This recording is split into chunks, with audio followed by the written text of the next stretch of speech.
Hey guys, in today's episode, I'm going to be sharing your craziest festival stories. These are the things we may have witnessed or been a part of, but one thing is for sure, we'll never forget these memories. So without further ado, let's get into it.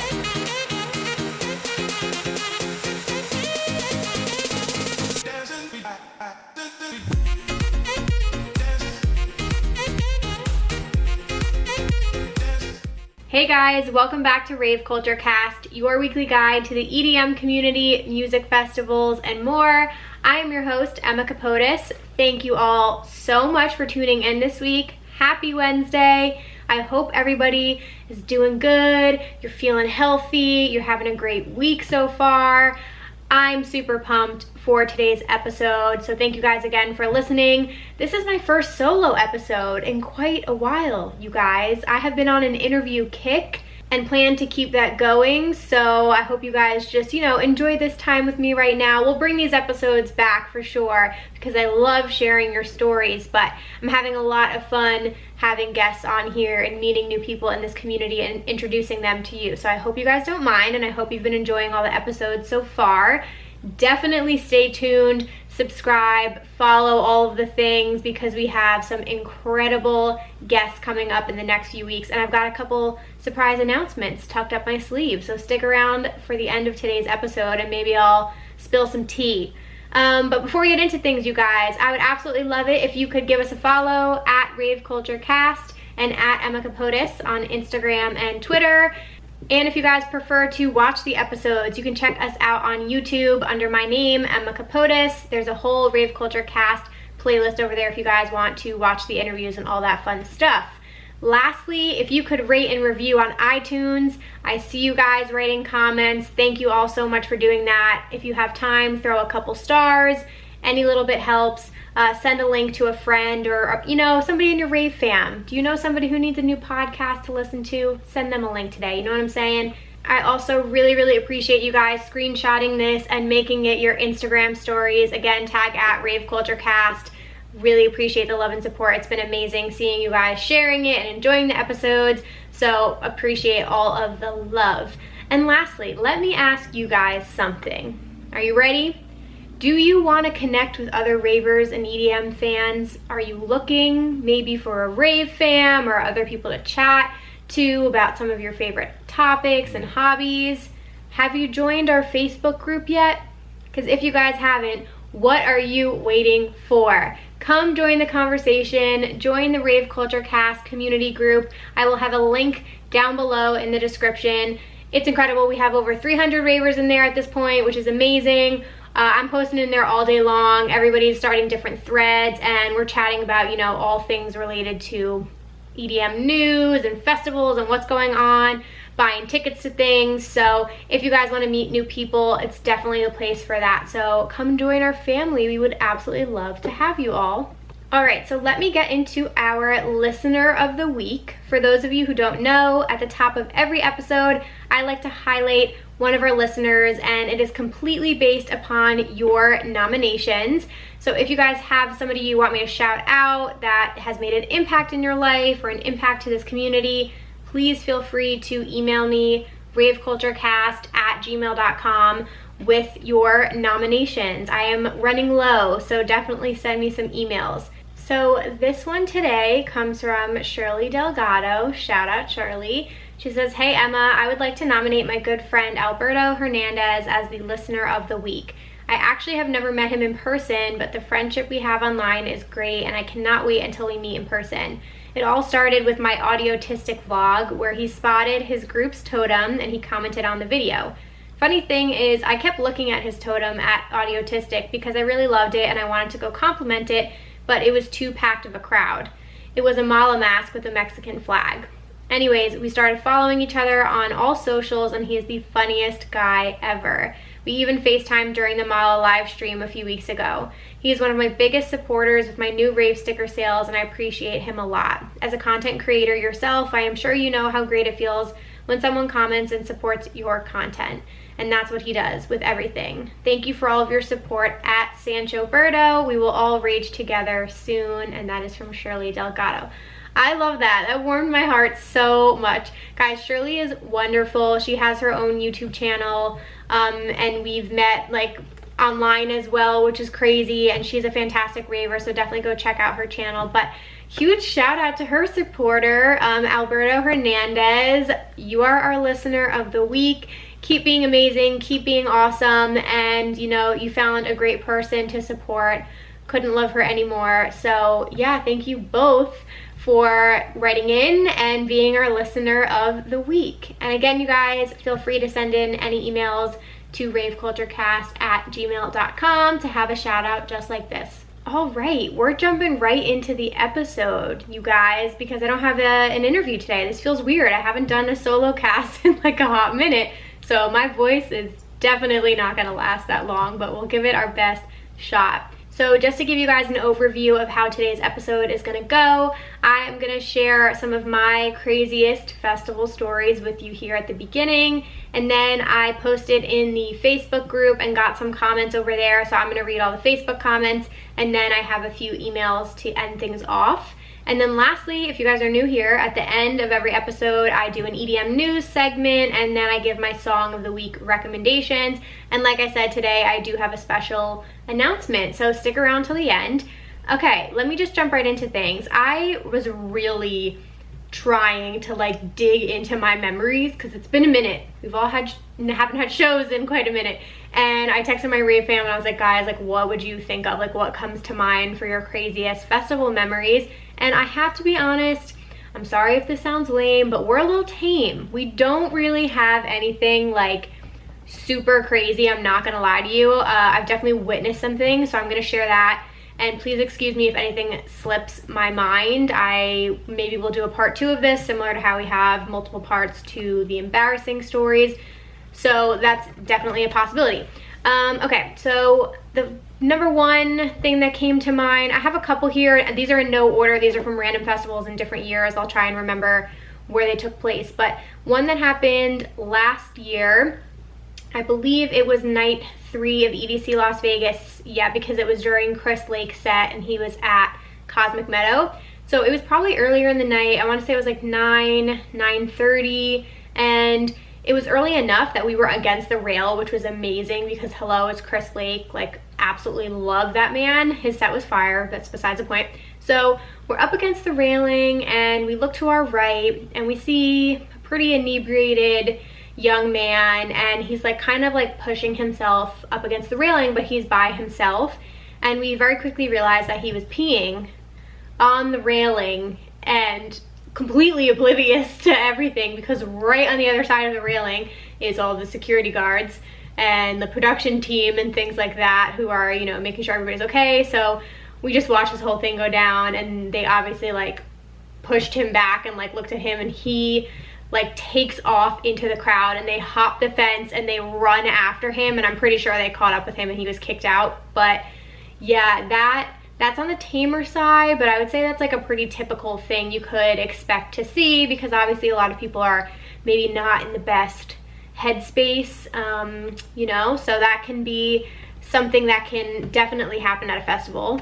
The next one that comes to mind for me was at EDC 2015. So this was my first major EDM festival, my first EDC, and we were at Circuit Grounds, which was one of my favorite Circuit Grounds designs of all time. It was the one that was like kind of indoors, like it had a roof over it. I can't think of the name. It was like a mega structure essentially. So cool, love that design.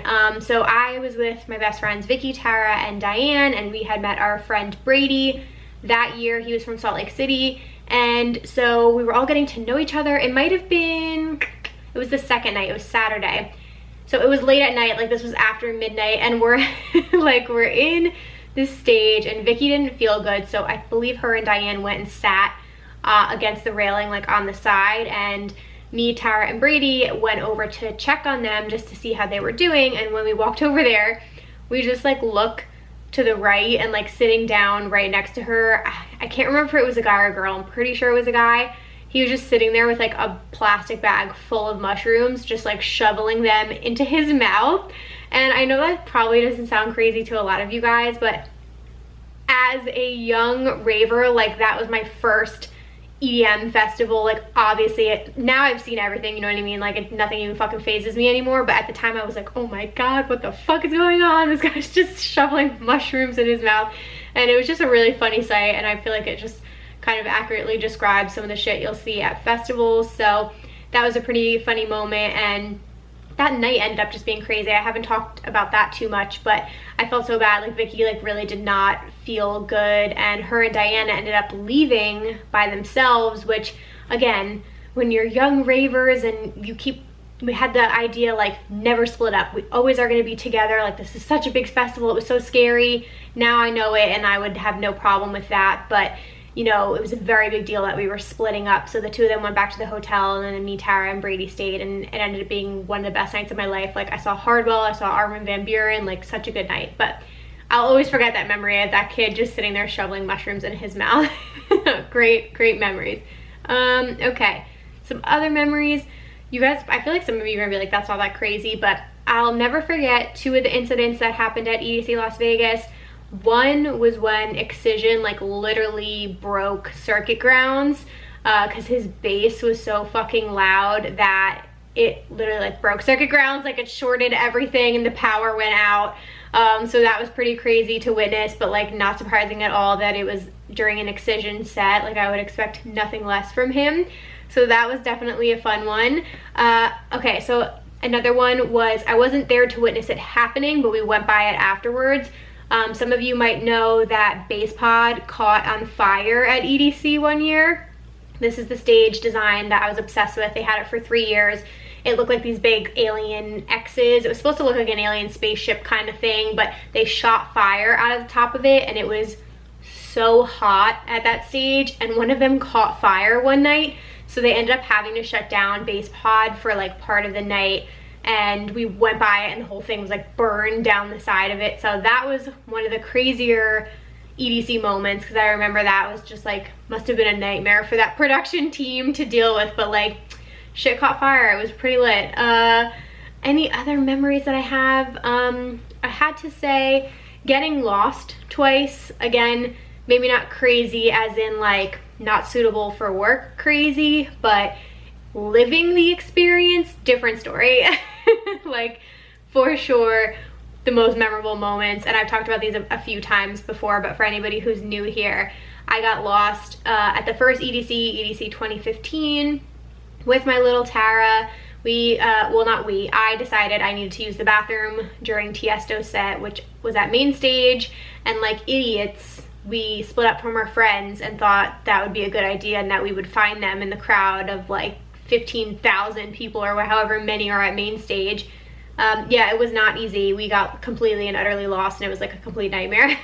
But we ended up getting back to them at some point. It was one of those moments of like, it just, everything came together. Like Vicky went up on Brady's shoulders and like shot into the sky, and it was like we were in the right place at the right time, and I happened to see them. Second time I got lost was EDC 2016. And that was a similar situation. We were at Circuit Grounds. I think it was during Above and Beyond set, I want to say. Same thing. I used to have an issue, guys. Like, I literally had to go to the bathroom between, like, every single set, and my Rave fam used to want to fucking kill me because I was always like, guys, I have to go to the bathroom. But you have to understand, at the time at EDC, it was, like, 100 degrees at night, so I was drinking water, like, so much water. Like, I was going through, like, 2 full hydration packs through of water. But anyway, so of course they didn't let me go alone. Thankfully I was with my friend Marcus, and we were not in the right state of mind, and we picked a meetup spot. I completely fucked that up and like must have not realized it. Lesson learned, guys, do not separate when you go to the porta potties. Like, it's a hot ass mess, and it's really confusing when it's dark and everything looks the same. So I ended up like getting lost for what felt like an eternity. It might have only been like 10 minutes, but it felt like I was lost for an hour, and I truly had a panic attack because I was just standing there by this bush that I thought I was supposed to meet him at, and like your phone didn't work. And so my thoughts were like, do I try and go back into the crowd at Circuit Grounds, which would get me more lost, or do I literally just stand here until someone finds me? And thank the Lord God, Marcus found me and came running over to me. He was like, where the fuck were you? So that was a complete and utter nightmare. One of my craziest moments, that is for sure. Lesson learned, guys. This is why I like to do this and why I like to create content and why I started my YouTube channel, because I made mistakes and I wanted to make videos to help people not make those mistakes. So lesson learned, when I go to a porta potty now with friends, we go into the same porta potty one after another or go right next to each other. We never split up anymore. And usually, another pro tip, sorry, this is not what this episode is about, but another pro tip, if you have to split up from your group, tell them to go stand by another group that has a totem or a flag and tell those people not to move. Then you can easily find your group in the crowd based on the totem that you're standing next to. So pro tip. Okay, I really don't have too many more crazy moments. One of them was Electric Zoo. God, I think it might have been 2017, because I went 2016, 2017, 2019. So I think it was 2017. Again, I walked over the wrong bridge. If some of you know, EZoo, obviously it takes place like in Manhattan in New York, and you can get to it from walking over a bridge, and there's multiple bridges onto the island. And one of the nights, like, instead of taking a shuttle, we had gotten a ride share there, and we didn't realize that they do like a blackout, so like you can't get a ride share home. You have to take a ferry or walk across the bridge and get picked up there or something else.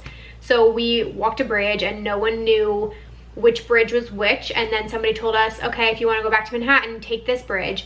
We walk over the whole thing, and again, mind you, not in the best state of mind or body. Like, at that point, we were so exhausted. It was like 1 o'clock in the morning. We walk across this bridge for what felt like forever, and we get to the other side of it, and we're in, I think we were in fucking Queens, opposite end, across the water from Manhattan. We were literally like, oh my God, and we had to get to New Jersey. So that was definitely one of the crazier moments. And then I had to pee in an alleyway. I just have no filter anymore, you guys. Like, I truly hope you just enjoy me for me, because I just don't care anymore, and I'm just gonna share all of the stories. So that was definitely one of the crazier nights. And then we had to Uber home from Queens, and again, lesson learned, know where you're going and have a plan for your transportation after a festival, and don't be like Emma. Okay, other memories. Brady brought up the shuttle chaos that was EDC 2017. So I don't know if it necessarily falls under like craziest memories, but I have to talk about it, because honestly, it was probably the biggest shit show I've ever experienced with EDC, other than like the Ubers home last year were pretty bad. But I think if you mention it to anyone who took shuttles at EDC 2017, they know exactly what you're talking about. It was just like the biggest mess they've ever had, and I've heard they've corrected it. I have never taken shuttles since. I probably would in the future. I actually do really recommend them. I had done them for 3 years in a row, but 2017 in particular was really bad going there and coming home. And I'll never forget how horrible and like how crazy it was going home, because we ended up leaving like pretty late, like at the end of the festival, and it was just an utter shit show. And like crowds give me anxiety like that, because there was no organization. Like, it was a free-for-all. People were jumping over the rails, like getting in fights, and the cops couldn't see into the middle of the crowd, which is where people were going like completely rogue. And like, nothing boils my blood more than people who like cut you in line. Like, I just think it's so rude. Everybody is standing and waiting in the same line, and I just remember the headspace I was in. Like, I wanted to just crawl up in a ball and cry, because it's 5:30 in the morning, you're completely and utterly exhausted, you have nothing left, and it's just complete and utter chaos. Like, it was just so insane. It literally ruined shuttles for us for the next few years. So that was completely crazy. And I think going there, the problem, well, one of the buses, like, they didn't have air conditioning, I remember, and one of them got lost, or there was something with like the street light was out and they got stuck in the spot. But needless to say, complete and utter mess. EDC 2017 shuttle lines, one of the craziest experiences I've ever dealt with leaving a festival. It was nuts. And lastly, it's crazy to me that this still happened. It's not crazy like, oh, it's shocking, but I have to include the time I met 7 Lions, because honestly, I still can't believe that happened. Like definitely one of the craziest moments ever. And this was at Imagine Music Festival this past year.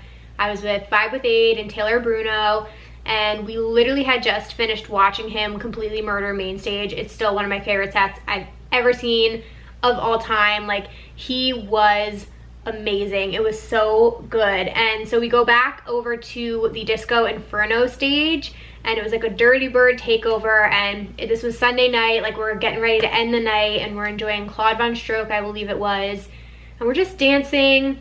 And I think it was Aid. She looks at me and she goes, "Oh my God, I think that's Emma, Seven Lions' wife. Like, I think Emma's like watching the show, like standing, you know, a few feet away from us." And in my head, I'm like, Emma wouldn't just be here alone. And I look, and fucking Jeff, Seven Lions, is standing literally right next to her, and I like grabbed Aid, and I was like, oh my God, like having an outer body experience. I was like, Aid, oh my God, that's fucking Seven Lions. I was like, we have to go over and say hi, which I'm not that I'm shy, but like I know I've met like some of my favorite artists in the past, and I've had like a freak out moment. Like in high school and college, I met All Time Low, and I like was shaking uncontrollably. So I don't know what came over me. Maybe it was like I was having some beatboxes that night. Maybe it was the liquid courage, but I was like, this is our only opportunity to ever meet him. We have to go over and say hi. So we did, and they were all so nice. I like blacked out. I don't even know what I said.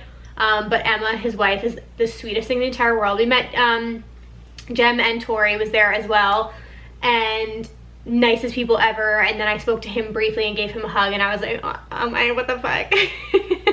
So that's still definitely the craziest moment of like meeting. He's my favorite artist, so like the fact that that happened was unreal. And you could tell they kind of like wanted to be incognito. He had like his hat on and his hair in a bun, and then they like left shortly after that. But those are all of my craziest stories, guys. I probably have way more, so I apologize if I can't think of any, but we could definitely have a part 2 to this.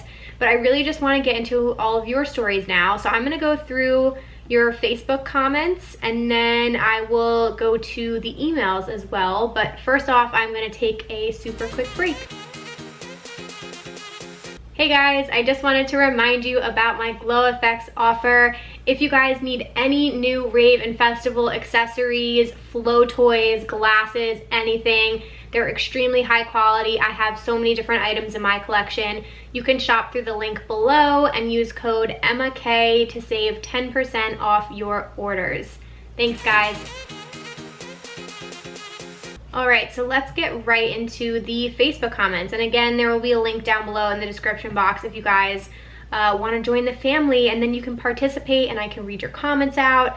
Okay, so let's just go through these. I haven't really pre-screened anything, so hopefully this is good. Okay, this is from Cass. It says, "Oh my God, my first year at Electric Forest in 2018, my friends and I went to see Desert Dwellers in the hangar. It's basically this indoor part of the forest that has a stage decorated with crazy lights, lasers, palm trees, etc. Super cool. So Desert Dwellers is playing, and our group decides to leave, so we go to find our 2 friends at the front of the stage, and we see them dancing with this older guy who's completely naked. He's just dancing around without a care in the world, feeling the music, and our friends were just vibing with him, ignoring the fact that he's butt-ass naked." We still talk about that night. Wow, that's amazing. This is what I'm saying. I know Vibe with Aid had a story similar to that with some nudity at Electric Forest, I believe it was. This one's from Cami. It says, "At the Res set at EDC Las Vegas last year, I saw a girl was hooking up with, yes, sex, another girl in front of everyone. I get feeling the vibe, but wow." There's a video out there somewhere on the internet. I was in total shock. Yeah, I think I would be as well. Scarred for life. Probably. With multiple things. Oh, this was a good one. This is from Emilio. It says, "EDC New York 2013. I found this on the floor, and it's basically like not an artist pass, but it's basically like a pass to get you through security." It says, "I walked up to security, flashed it, and they let me go backstage. I watched Porter Robinson's set from backstage and spent almost 2 hours there just being a fly on the wall until I got bored, so then I went back into the crowd." That is so fucking awesome. I love how you just like, see, you're the perfect person. You're just a fan. Like, you just wanted to go enjoy your time and not cause any trouble, watch some sets, and then just like go back on with your merry way into the rest of the night. I think that's awesome. All right, this one's from Chris Elliott. It says, EDC Las Vegas last year, day 3. During Bonnie and Clyde's set, I'm mostly a sober raver. And this one girl said to me that she lost her phone while she's on drugs. I can already tell because the way that she looked real close to me or in front of me or whatever it was. I was looking around to help her find her phone and I couldn't find it. Advice, please keep the phone inside the backpack and I might get a lunchbox soon. Thanks, Emma. And this was my second festival, so I was getting used to that. That was my craziest story. Okay, this next one is from Danielle. It says, this one's scary, a good example of why you should always be aware of where your rave group is. One of the guys in my groups for Lost Lands 2018 made a RuneScape totem, and on one side it said, buying girlfriend. I don't know much about the game, but apparently it's part of it, and if you know, then LOL. Anyways, during one of the sets, an older guy came up to us and started talking to our friend. We were a little ways in front, so I couldn't make out exactly what the guy had said to my friend, but that when they turned around to check on them, my friend's face went pale, and then he quickly tried to walk away. I asked later what that was all about, and he turns out the guy said to my friend, I know where you can buy some girlfriends, indicating that he was part of some sort of sex trafficking ring. Apparently it's really common around the area that Lost Lands is held. That festival as a whole will forever go down to some of the craziest shit I've ever experienced, good and bad. Wow. I actually don't know what I would do in that scenario. Like, that is fucking terrifying. I probably would have like gotten somebody to like report them or told the cops about him, but woof, that's scary. Okay, this one's from Tanya. Oh, this is a longer one. It says, a few years ago at Lights All Night, we were walking through and saw a dude yakking his guts up in a trash can. Being the rave parents we are, we stopped and gave him napkins and antibacterial wipes, fanned him off, and made sure he was okay. Then we shook our heads when we walked away because it wasn't even 9 p.m. Several hours later, we were getting down in a decently crowded area, sweating, dancing, having the best time, and a girl starts puking in a nearby trash can. I danced my way over with my battery fan and ask if she's okay, blowing on the back of her neck while still dancing. Again, give her napkins, antibacterial wipes, and when she gets better, I handed her the fan. Her boyfriend was super nice. They both were. They kept thanking us. We told him it's just what you do. We were leaving for the next set and she tried to give the fan back, but I told her just to keep it and remember plur, gave them candy, pass on the good vibes when you can. I now keep a stash of those fans to give out when needed. A bit after that, we wanted something sweet and saw one of the vendors had makes ice cream in front of you. It looked like a dad and 2 kids in a booth, maybe junior high age. We ordered a sundae to share and the kids started doing the show of making it, and then the dad starts violently throwing up into a trash can in the back of the booth. The kids look mortified. We just stood there like, do we still eat this? What the fuck? What do? We already paid for it. Do we ask for a refund? We are so not those people. You could see one of the kids peek over their shoulder to see, but then look back at us and smile, still making our sundaes. Like, everything was great. We felt so bad for those kids. We took the ice cream and thanked them and then decided, since they both had gloves on, it wasn't near the area the dad was in, screw it. It was an expensive ice cream and looked amazing. We ate it and we're fine. I would have eaten it too. Then we high-fived for achieving the yak trifecta that night. Oh, and she posted photos of them and the questionable ice cream. That's amazing. Yeah, what was something about you guys, like people just felt comfortable puking around you. I don't know what that was about. Okay, this one's from Bika. It says 2017 or 2018 Izu, the last day. At one point there were 7 undercover cops trying to deck this drug dealer at the festival. He had a backpack full of all kinds of stuff and he tried to run, and allegedly one of the cops broke his leg so he couldn't run anymore. Wow. I feel like it'd be really interesting, maybe not interesting, maybe terrifying, to witness like a drug bust at a festival, because I've seen tons of videos of them, like undercover cops like grabbing somebody in the crowd and like throwing them on the ground. Like, I cannot even imagine what that's like. But this one's from Jess. It says, the craziest thing I did was in 2017, I picked up a work trip that had a 19-hour layover in Nashville, Tennessee. I rented a car, drove to Manchester, got a vendor wristband from my friend, and attended Bonnaroo for the night. Returned to work for the flight back. I'm a flight attendant, and that's probably one of the craziest things I've done festival-wise. Snaps to you, Jess. That's amazing. I appreciate the hustle and the dedication to the festival life. Alrighty, this is the last one from Facebook. This is from Kel Marie. It says, okay, so I was getting ready to shower It was early, like 7 a.m., and it was hot as shit at Electric Forest. So instead of going to bed with my friends, I was like, let's beat the shower line. So I'm in my tent getting my shower stuff when some random girl barges in, looks at me, and goes and stands in the corner of my tent. Hi, can I help you? She says, I pee in here. I'm dumbfounded. She's deaf fucked up. So I say, wait, what? And she goes again, I need to pee. Can I pee in here? And I literally go, no, this is my tent and there are bathrooms down the road, or if you really need to, you can go outside.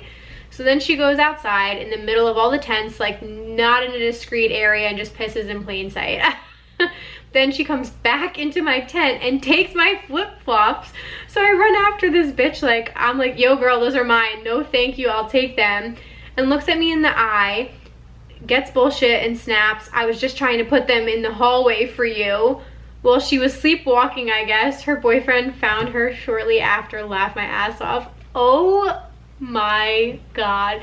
This is why I love doing these episodes.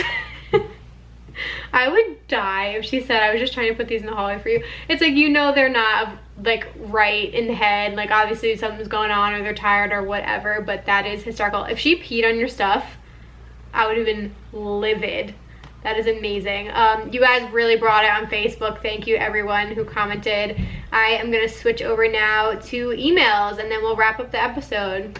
All right, let's get right into this. So it says, hey Emma, I wanted to share one of the craziest nights my Rave fam had.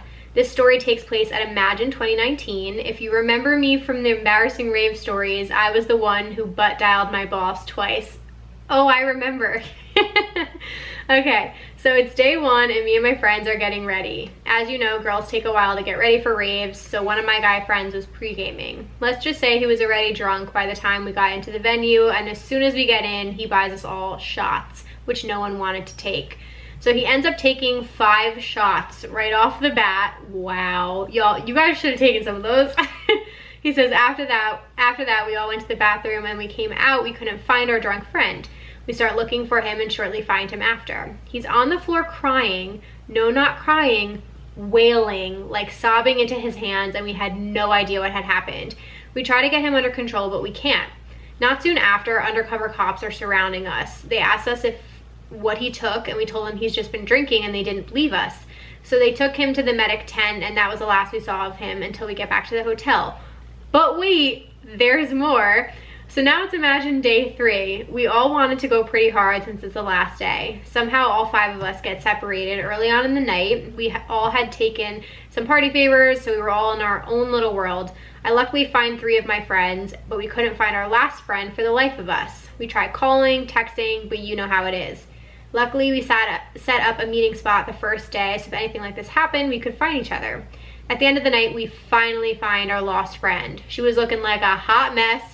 Her hair was messed up, her unicorn onesie was half tied around her waist, she didn't have her fanny pack, she has no shoes on, and is missing a fucking sock. So we asked her why she took her shoes off, and she said it was preventing her from dancing. We luckily found both shoes, but the fanny pack with her phone was long gone. The festival was definitely one I will never forget. God, I miss these memories. I hope this isn't too painful for anyone to relive, but I think it's just so much fun reliving these memories. And we will be back one day soon to do all of these things all over again. Okay, next up we have, this is from Courtney. It says, hey Emma, I'm about to share a crazy festival story and not holding back. Yes, bring it. I know in the Zoom call you said to be honest, so here goes. At Mysteryland 2016, I took some party favors at the show and had the best time. However, when I got back to our campsite, I quickly realized I had to pee and went alone. Big mistake. Oh, we've already talked about this. As I am walking to the porta potties, I get crazy visuals that a group of tents is a glowing red hole descending into the ground. So I walk around the hole, but it keeps getting bigger and brighter, and I'm walking and running further and further away. Finally, I'm on the outskirts of the campsite. Nobody's around, I don't know what to do. So I pee in the woods, and I start to walk back in the general direction of where I think my tent is. Keep in mind, this is a really large festival. Luckily, ground control spotted me, told me I looked lost, and offered me a ride back to camp, bless them. To this day, I am not sure how they figured out where my tent was because I was not coherent at the time, but I rolled up on a golf cart to camp with all my friends laughing and clapping. Wow, what an entrance. Thank you to whoever was working ground control at Mysterylands 2016. You really saved me that day and I will always be grateful for you. Wow, and that's from Courtney. Honestly, guys, I can't say enough amazing things about ground control. Like, they genuinely save people's lives who otherwise like would end up in danger or something else. So yes, 100% shout out to ground control. Okay, this next one is from Jessie. It says, "Hey Emma, I went to my first rave in 2014 at a warehouse in Chicago. Truly a recipe for a great night, except it wasn't. I didn't really know what to expect. I didn't listen to much EDM at the time, but I decided to tag along with some friends. Once we arrived, one of the girls who I didn't know decided to trip on acid for the first time." Whew, I feel like everybody knows where this is about to go. So everything was fine for maybe the first 30 minutes, but then things took a turn when she started to peak. She quickly fell into a very bad trip and began to freak out. Long story short, she thought everyone around her was against her, including us. For some reason, she was saying this random guy in front of her was her guardian angel, and she would literally not let go of his arm.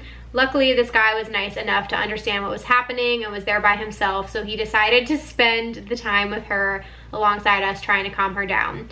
Well, she didn't calm down much, and the next hour she was screaming, crying, and throwing herself on the ground. It was a huge struggle, and we were the center of attention. I think it took us for like an hour to get her in the car. There was also a quinceañera and a soccer game going on in the warehouse at the same time. She and her guardian angel ended up dating after that for a while. I will definitely never forget that oddball of a night. Wow. Didn't see that little twist at the end. Did not see the dating situation happening, but I'm sure crazier things have happened. I've never tripped on acid or done anything like that, so I like cannot relate, but that just sounds like a bad time.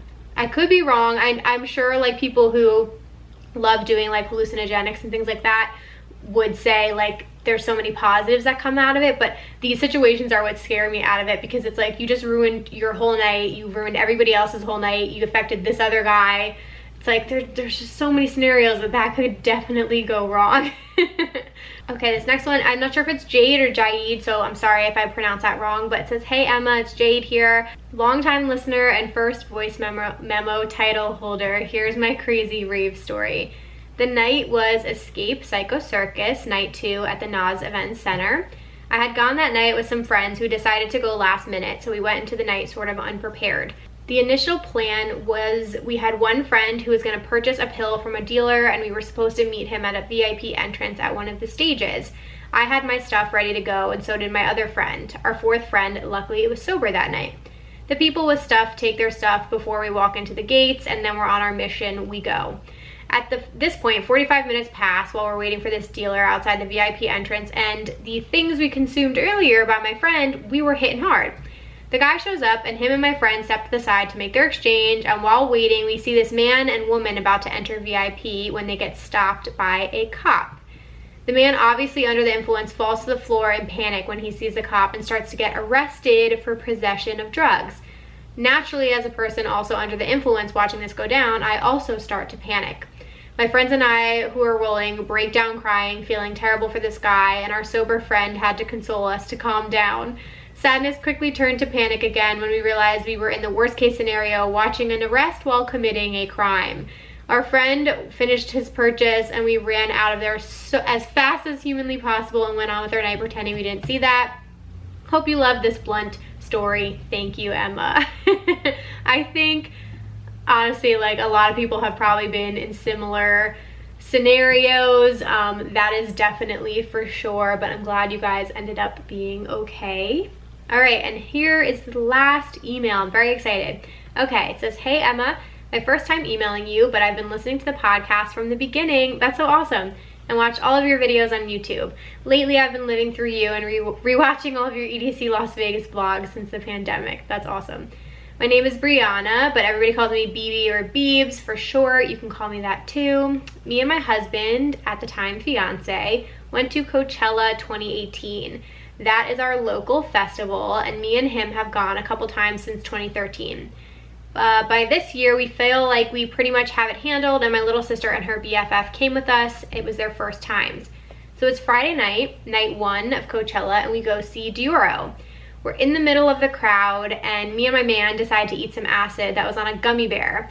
This was the first time I had ever done it. Right after my sister and her friend tell us they're going to buy a locker for her big backpack. We look at each other and realize we aren't going to see them again for at least most of the night. About an hour in, we're feeling it hard, and me and him just go on our own wavelength. We walk by SZA playing, and I swear it was what I would imagine walking in like a warm forest. It was great. We just had fun walking around and exploring all of the colorful tower, and I was messing with him. So later in the night, I'm trying to find my sister who was doing shrooms. This is amazing. I can only get a hold of her friends. So we decide to meet them by the Ferris wheel, and her friends comes out with my sister. She then tells me that they somehow lost her in a crowd. I try to compose myself, explain the situation to my man, and he says, "Is it just these drugs? I'm assuming there's a problem, or do we have a problem? We got to figure out how to sober the fuck up and find her sister. Good luck with that." So as I'm calling her, some dude who could tell I was trying not to panic goes, "Are you rolling balls? Cause I'm rolling face," and just walks away like, what the fuck? After 15 minutes of calling, we get through and my sister is fine and meets up with us. I was so happy. First rule, make a meetup spot. At the end of the night, we were trying to get back to the shuttles. One of the guys working there let us and about 50 people sneak behind the porta potties. Talk about shitty. We get home, we were all fine and satisfied with how much fun we had had. I will say I will not do that again when I gotta worry about my little sister, but she showed me she's responsible and I can't big sister her all the time. I'll make sure to send you some pics, but it was a lot of fun. God, some of these conversations or stories are giving me anxiety. Is anyone else having like secondhand anxiety right now? I'm like, I miss all these memories so much, but at the same time, I'm like, there's some that you're happy that you lived through and you made it out the other side alive. But huge thank you to everybody who sent in stories this week. You guys are all amazing. Thank you for being honest and open with your experiences. I love doing these episodes that are based completely off of your emails. So if you guys like the solo episodes, definitely let me know. You can always DM me or email me, raveculturecast@gmail.com, with any feedback. And again, the Facebook group is a great place to leave any feedback. So I am going to take a super quick break here, you guys, and then we will wrap up the episode. All right, you guys, I am back with our EDM news segment. I just have a few short things to go over with you guys, and then I'm going to jump into our songs of the week recommendations. So the first thing I wanted to mention that I saw, which honestly might end up being a trend, I'm like pretty curious to see how this goes, but Burning Man is actually asking for donations from fans or people who have attended the event in the past, or who are super passionate, who want to support Burning Man as a company, to help its return in 2021, because obviously the event was not able to happen this year. So this article from Your EDM reads, the annual gathering in Black Rock City is unable to happen in 2020 due to the coronavirus pandemic, and looking forward, the organization will have to make some major sacrifices to ensure a comeback in 2021. That is why Burning Man is asking its community to help out with donations. So in an official statement from Burning Man's website, it explains, sadly, we will not be gathering in the Black Rock Desert in 2020. Though this will result in an unprecedented revenue shortfall for Burning Man project, we remain optimistic. We are committed to maintaining the critical infrastructure we'll need after cuts to expenses and staffing to produce Black Rock City 2021. And continuing our vital off-playa work in the year ahead. We can't do this without your help. Burning Man is asking you to consider donating $475, the price of a ticket, to support the organization through this hardship. We are depending on the extraordinary generosity of our community to ensure the future of Burning Man. Please give what you can, share this appeal with your network. Your gift of any size will make a difference. Supporters have the option of a one-time or reoccurring donation. So honestly, I know like that might be very jarring to hear a $475 donation, but it's not similar. It is similar to a lot of these festivals who are keeping your money. So if you guys are rolling over your tickets, you're essentially giving them that money to get them through the next few months to be able to keep their companies alive until next year when they can get back in action. So it's similar with this. I mean, I've never done Burning Man, but I completely understand how dedicated the community is. Like, it's a lifestyle, it's an event, it's a city that they build. There's literally nothing else like it in the world. And so if you've been going for the past few years or like grew up doing this festival, I don't see anything wrong with donating. I'm honestly considering it because it's something I would want to attend in the future, and I just would hate to see us lose these extraordinary experiences and festivals to the COVID pandemic because the industry just can't survive it. So if you care about events like this, if you care about music and culture and art and you want to donate anything, it can be any amount, definitely go to their website and consider doing that. I think supporting arts and culture is a huge thing. So just wanted to do my part in sharing that. The next story I wanted to chat about, which I'm sure a lot of you have seen because this photo has been all over social media, like in every single Facebook group I'm in. So in the UK, they had their first socially distanced concert, which kind of gives you a glimpse into what events might look like. And basically in the picture, you've got this really big stage in this field, and you have people situated 6 feet apart in both directions, and they have a little square platform with railings all around it. And to me, the most people I see is like 4 people maybe, and they have like little chairs, folding chairs set up, and everyone's social distance in this little open field in their little platform. So I'm kind of curious. I posted it in the Facebook group what you guys all think about it.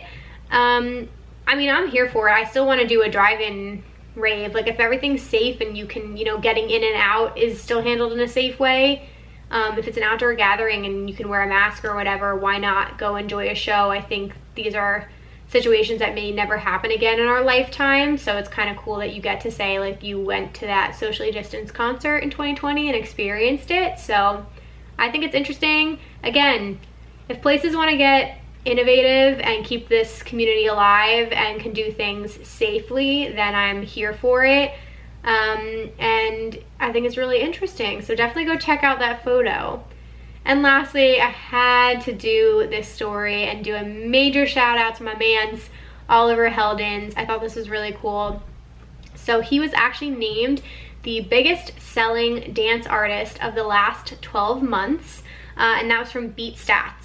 This article is review.com. So it says Beat Stats, the measuring tool of popular dance site Beatport, which a lot of you may know, has named Oliver Heldens as the biggest selling dance artist of the past 12 months, which is fucking massive. When you guys think about it, like, Oliver's one of my favorite artists. Him and Seven Lions are my top 2. I've loved him for years. He is such a talented artist and producer. He is so incredible live at such a young age. Like, some of the tracks he's came out with, he has his own record label. Like, he's honestly, people sleep on him and don't realize how incredible of a producer he is. So I was not surprised to see this, but he's finally getting the credit that he deserves.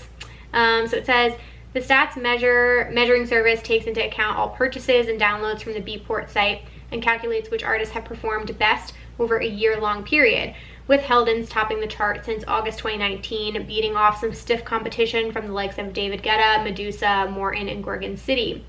This announcement came as no big surprise to fans of the Hell Deep maestro, who amazed audiences at Creamfields 2019 with a set that included his then forthcoming banger Turn Me On, Dr. Love, and his own remix of the Sash classic Ecuador. Since last August, Oliver Heldens has also dropped tracks like Details and Rave Machine. He did a remix of Katy Perry's Daisies, which is awesome. He's got so many fire tracks, honestly, you guys. And then he also utilized his high-low alias, which is my fave, on tracks like Zeus, and performed stunning lockdown sets at the season opening of the Formula One season in Amsterdam Canal Party, and his iconic orchestral performance in the legendary Royal Concert Cabao. I probably butchered that. Yeah, he's been killing it with the live stream sets is essentially what they've been saying. He's been doing some pretty amazing things. I also want to say for the record too, I know I've shared this in the past, but his Ultra sets from the past 2 years have millions of views on YouTube and were some of the most liked sets from Ultra. So he's like absolutely been killing it these past few years. So I just wanted to shout him out. That makes me so excited for him, and I can't wait to see where he goes in his career. I'm a massive fan, and seriously guys, if you haven't really given him a chance, if you eventually, when you can see him live, 10 out of 10 recommend seeing one of his sets. All right, my beautiful people, so the last thing I have for you are my songs of the week recommendations, and I had somebody bring this up to me, so I'm definitely going to start doing this in the Facebook group, and I can also try and leave them in the description of the episodes as well. But I'm going to start listing the recommendations in case you guys aren't sure of the name or the spelling or anything like that. So sorry about that. I will start doing that moving forward. Okay, so the new releases that I'm loving. So there's one that I really like that if you guys are a trance fan or you're into psytrance, definitely check this out. It's from the artist Coming Soon and Khardiac. Khardiac is a Canadian artist from Ontario, and it's an incredible song called Here We Are. And Coming Soon, the artist, is spelled Coming Soon, and then there's like a bunch of exclamation points after their name, and Khardiac is Khardiac. My voice just got super raspy. I think it's coming up on an hour here, guys. I'm getting tired. But yeah, Here We Are, Coming Soon, Khardiac. That one's really, really great psytrance track. I gotta shout out the new Lane 8 and Yotto song. Oh my god. It is so lovely. Such a lovely, deep house, vibey track. I love Yotto. I love Lane 8. The combination of the two of them, chef's kiss. I knew that one was gonna be great, and it's called Buggy. And Yotto is spelled Y-O-T-T-O, and Lane 8 is spelled Lane and the number 8. So check out their song Buggy. It just got launched this Friday. So big fan of that one. Lane 8's just killing it with the singles, guys. We have had no shortage of Lane 8 songs. I'm loving all the new releases he's been doing. Every single one of them is amazing to me. And then my throwback song of the week, guys, had to mention this. I really got into HARDWELL again lately. I started listening to his United We Are album, which came out in 2015, which was one of like the biggest albums at the time. I loved HARDWELL. I saw him at EDC Las Vegas, and that album was like when I was like super falling in love with EDM, as a lot of you guys probably were. So the song Eclipse and Sally in particular, they're bangers. They're fire. That whole album is fire. That was like peak HARDWELL. So definitely go listen to his United We Are album for a little throwback Thursday moment. All right, and before I let you go here, I said I was gonna tease something and have a little announcement. So I actually brought this up on my YouTube live last week, which you never wanna miss the YouTube live, guys. I will always, give you little teasers and things like that. So thank you to anybody who joined. The video is still up on my YouTube channel, and the Facebook group already is aware of this announcement, but I am so excited to share with you guys that a Rave Culture Cast merch line is coming very, very soon. I do not have the exact date of the launch, but the merch is created, the designs are done, and I have one in my hands right now that I'm gonna show the camera. But no, like seriously, I feel like I haven't taken a moment to like sit back and like think about how far this podcast has come, so it's kind of been hitting me lately. But merch is like something I've always wanted to do, and I just like never saw myself getting into it, and I just never knew when the time would be right or what I would do and what I would offer. And these past few months I've mentioned it a few times, and I've gotten your feedback, and I talked to a few of you on the family Zoom call we had, and I've posted on Instagram a whole bunch of times asking for what items you would want to see in a merch collection and things like that. So I have been like quietly working on this the last few months, and it's finally almost here. So I have everything ordered. I just need to shoot everything and do a whole fun video, but merch is coming. It's a small line to start out with, but it's everything you guys have asked for. So I'm just gonna tell everything, like t-shirts, hoodies, long sleeves, hats, beanies, stickers, tank tops, like, so you're gonna have everything you need to set yourself up with the Rave Culture Cast collection to get you started, and then we'll see how it goes. And I don't know, maybe there will be more stuff down the line, but I'm gonna hold it up really quickly here next to me so you guys can see. It's a beautiful, crisp logo. I love our logo. I redid it this year in January, and I'm so happy with it. So you guys can see everything is black in the collection right now. There might be other colors and stuff like that in the future, but for now I wanted the really crisp black with our bright you know, sort of like mint aqua-y color logo on it. And I tried to pick materials that were really comfy, so I was, you know, sampling different materials and trying to find a platform, and it's coming and I'm so excited. So this is the first time I'm announcing it and telling you, and I just wanted you to know that that's coming. And I can't wait, and just stay tuned. Again, follow us at raveculturecast and at Emma Kapotes to stay tuned for updates. The Facebook group is always going to get announcements first. You guys, like, for being a part of that family, will have these announcements before other people. So again, please join the group for early access and things like that, and little teasers. And as soon as I have a launch date, you guys will know about it, and I can't wait. I can't wait. I honestly, like, literally thinking about the fact that, like, I could run into somebody at a show or a festival and they have a Rave Culture Cast shirt on, I would, like, erupt into tears. Like, I can't even imagine this. I haven't been able to, like, wear anything out yet. This shirt is in, like, Brian's size, but anyway, I've been talking about this for long enough. I can't wait till all of my clothing items come in, and, like, the freaking hat. I'm so excited to see the hat in person.